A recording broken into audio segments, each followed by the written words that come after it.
अर्णव गरम आहे खूप. हा थांब जरा, आताच गरम केलेलं आहे. 1 मिनिट थांब. हे घे रे श्री, दूध टाक त्याच्या.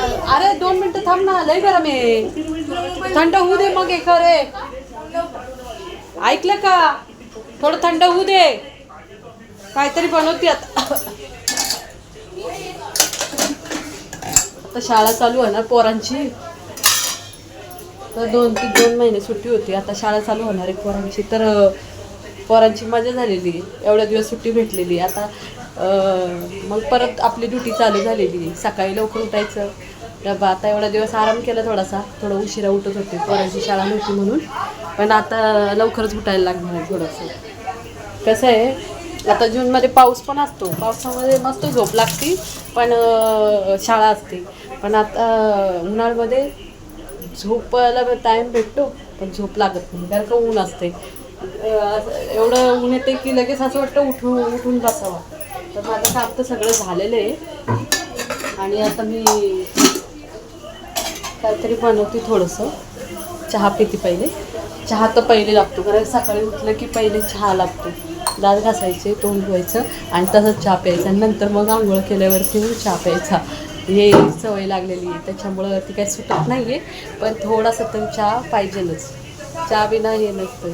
उठल्या पहिले चहा प्यायला लागतो आम्हाला, सवय झालेली आहे. त्याच्यामुळं थोडासा चहा घेतला म्हणजे कसं जरा काम करायला पण थोडी तरतरी आल्यासारखी होती ना, तसं होतं. म्हणून थोडा चहा घ्यायला लागतो.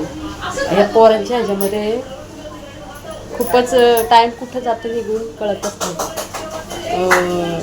हे दे मम्मी, ते दे मम्मी करत खूप टाईम असाच निघून जातो, समजतच पण नाही. आणि घरातली कामं काय आपल्याला कमी नसतात. दुनियाभरची कामं असतात. भांडी घासा, पाणी भरा, कपडे धुवा, स्वयंपाक करा, पोरांचा आवरा, सगळं असतं आपल्या मागं. त्याच्यामुळं आपल्याला स्वतःला टाईमच नाही देत. बिलकुल आपल्यासाठी टाईम नसतो आपल्याला. त्या मुलामध्ये एवढं गुंतून गेलेला असतो, तर स्वतःसाठी पहिले लग्नाच्या आधी टाईम होता. पण आता टाईमच नाही राहते आपल्यासाठी. आपल्याकडेच आपण बघत नाही, लक्षच नसतं. कारण का मुलांना काय हवं नावे ते आपल्याला बघायला लागतं ना. त्यामुळे आपण आपल्या पुढे लक्ष देतो जास्त. तर माझी आई होती, तर आई आपल्याला बघत होती.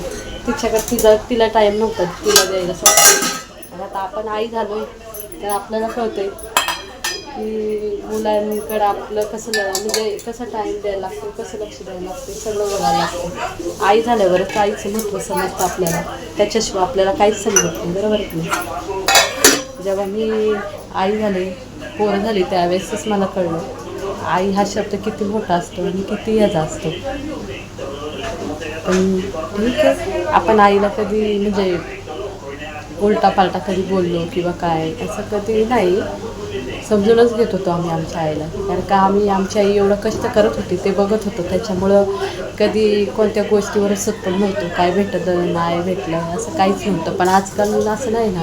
पोरांना जराशी गोष्ट नाही भेटली तर लगेच बसून बसतात, हे पाहिजे.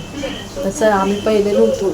नाही भेटलं तर आपल्याला माहिती होतं आपली आई कष्ट करते, त्या कष्टाने आपल्याला वाढवते आणि आपण तिच्याकडं नसायचं नसतं. जेवढं भेटतं त्याच्यातच समाधानी म्हणायचे, असं होतं पहिले.